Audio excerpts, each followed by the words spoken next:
Hungerford 2, BTFC 2. After chatting away Lee's unprofessionalism, take 2. I'm doing my John Watson impression. I was quite impressed with it. Anyway, sensible Charles. Chris, what did you think of today's performance? It was a little bit disjointed. I thought we started off, I thought on the back foot. There was numerous sort of Hungerford attacks before we started to mount a bit of pressure, and then once we did mount that bit of pressure, we got the goal in the 17th minute from Dean, which was a great header from a corner. We played okay, not great football. I mean, you can't play great football on that pitch, but there were one or two things, I suppose, including the referee, it didn't help things go away. I mean, he was very one-sided in my opinion. Gave a lot of stuff against Ricky Modeste in particular. You know, one was so clear-cut a foul, and Ricky was still complaining to the referee at the start of the second half about it, and the referee said it's a coming together. It wasn't, he was taken out completely, but I thought we probably just about did enough to deserve a lead at half-time. Second half, yeah, I don't know what happened. We thought we'd have the advantage because we were coming down the slope. The sun was no longer a problem, because it was definitely a problem to Hungerford in the first half. I was staring straight into it.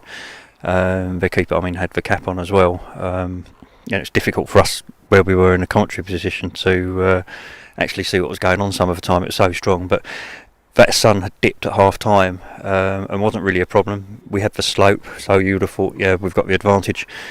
But for some reason, we just let them get back into the game, and they kept mounting attacks. They outnumbered our defence. Their attacking outnumbered our defence on several occasions, and eventually they got the equalising goal, which a lot of people are saying was actually a cross that went in, dipped into the top corner over Alan.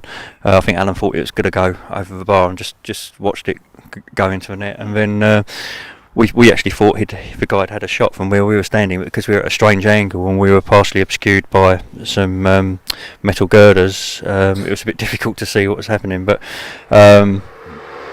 certainly, like, it was Hungerford who looked more likely to go on and snatch a winner. And of course, when the guy got up and scored in the 94th minute, we thought that's it, because the referee had only put five minutes added time on, and there was Dean Inman again, right at the death. Last touch of the game to nod it in to equalise, which was brilliant. He was absolutely superb today, Dean Inman. He was our man of the match by a long distance.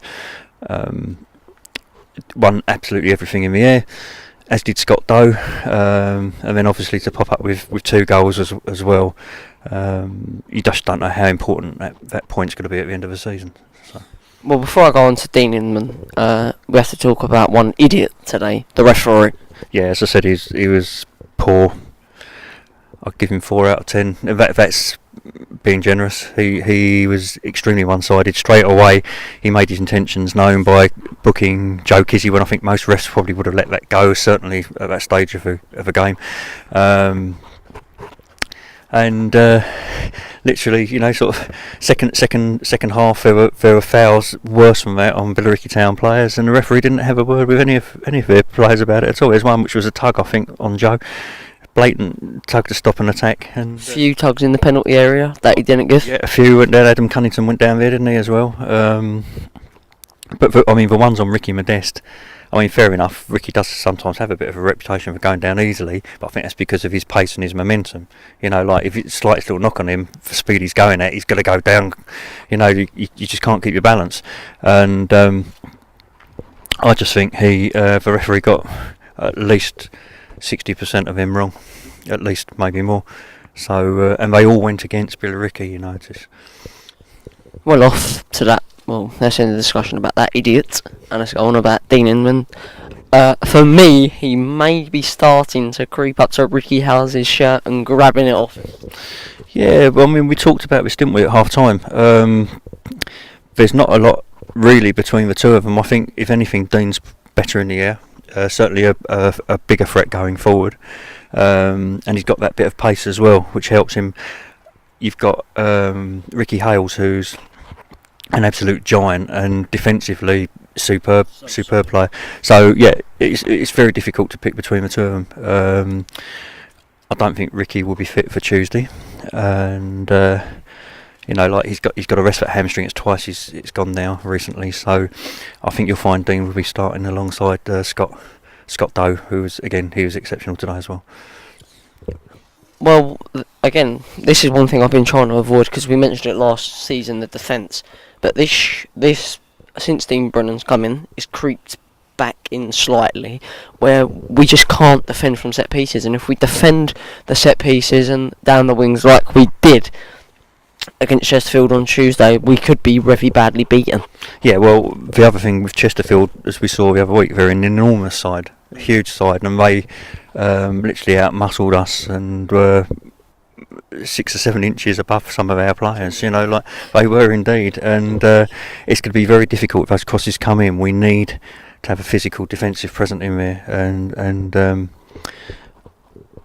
hopefully we can overcome it. It will be a problem. I'm personally, I'd play some wide men. Yeah. I'd try and get Ricky in there, and I'd run up them defenders and give it. Stop giving our tactics away. Come on. But I think they'll find him a handful. I don't know how fit Alfie is, if Alfie's going to be ready for that game. But you've got obviously the likes of Connor Hunt, Gerardo Martin. Yeah, Gerardo as well. I don't think Connor will get a look in because he hasn't had any match. He's not match fit, is he? So may make the bench, but I think that's probably where best he can hope for. It's going to be difficult. It's going to be a great match. It's going to be a fantastic match. I mean, everybody's looking forward to it. We sold loads of tickets for it. Promoting the match like Eddie Hearn promotes his boxing. Yeah, well, exactly. No, you've got to do it, haven't you? I mean, 1,000 tickets sold in one day is phenomenal.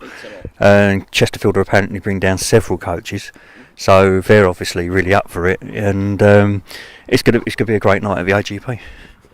Well, before we end the interview, because you just started to get ice on your heads. That's great, mate. You put me for. Oh yeah, that's it. Scott Doe. This year he has been a colossal at the back. He has. Again, started off a little bit tentatively. Has grown into the games he's played in, and now, I mean, he's got to be one of the first names down on the team sheet for me. It's an immense defender. I mean, and we saw that at Chesterfield last week as well. I mean, he made an incredible block at the end there to keep us in that tie, and he's a bit of an unsung hero, isn't he, at the moment? Very, very calm. I won that title last year.